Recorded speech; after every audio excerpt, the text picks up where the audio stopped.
শিক্ষার্থী বন্ধুরা, এই ভিডিওতে আমরা শিখব যে কিভাবে আমাদের ভাগ প্রক্রিয়ায় গসাগু নির্ণয় করতে হয়।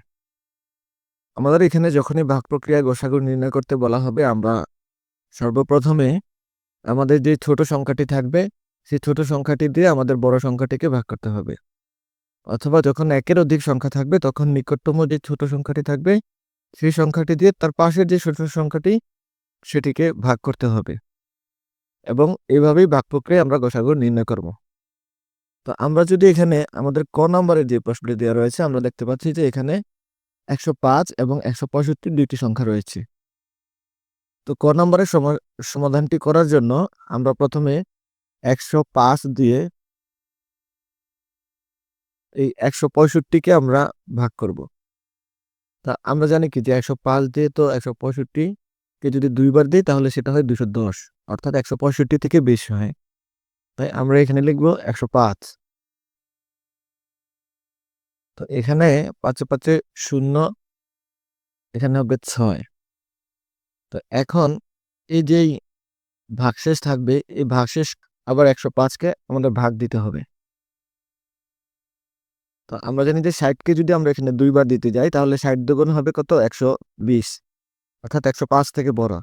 তাই আমরা 60কে দুইবার দিতে পারবো না। এখন আমরা এখানে লিখব 60 একে 60। তাহলে এখানে লিখতে পারি যে 5, 6 আছে 10 হবে 4 হলে হাতে থেকে 1 একে কিছু বসবে না। তো এখানে 45কে, এখানে 60কে আবার 45 দিয়ে আমরা ভাগ দিব। তো আমরা যদি এখানে 45 একে 45 দেই তাহলে ভাগশেষ পাবো 5 আছে 10 হবে, 5 হলে হাত থেকে 1, 4 একে 5, 5 আছে 6 হবে 1 হলে। এখন এই 45কে আবার এই 15 দিয়ে ভাগ দিব, অর্থাৎ 45কে 15 দিয়ে ভাগ হলে আমরা জানি যে 3 15 45। যেহেতু আমাদের সর্বশেষ ভাজকটি এখানে 15 আছে, যেহেতু আমাদের সর্বশেষ ভাজক 15, সেহেতু আমাদের এই 105 এবং 165 এর গসাগু হবে 15। তো আমরা এখানে সুন্দর করে খাতায় লিখে দিব যে যেহেতু শেষ ভাজক 15, সুতরাং 105 এবং 165 এর গসাগু হলো 15।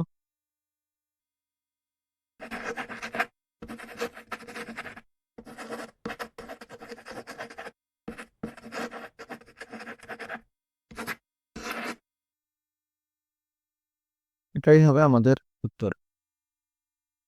শিক্ষার্থী বন্ধুরা, আমি তোমাদেরকে বোঝার জন্য প্রথম থেকে আবার একটু রিক্যাপ করি। আমরা যখনই ভাগ প্রক্রিয়ায় কোনো গসাগু নির্ণয় করব, আমরা সর্বপ্রথমে আমাদের যে ক্ষুদ্র ছোট সংখ্যাটি থাকবে সেই সংখ্যা দিয়ে আমরা বড় সংখ্যাকে ভাগ করব। বড় সংখ্যাকে ভাগ করার পরে তাদের যে ভাগশেষ থাকবে সেই ভাগশেষ দিয়ে আবার আমরা সেই ছোট সংখ্যাটিকে ভাগ করব।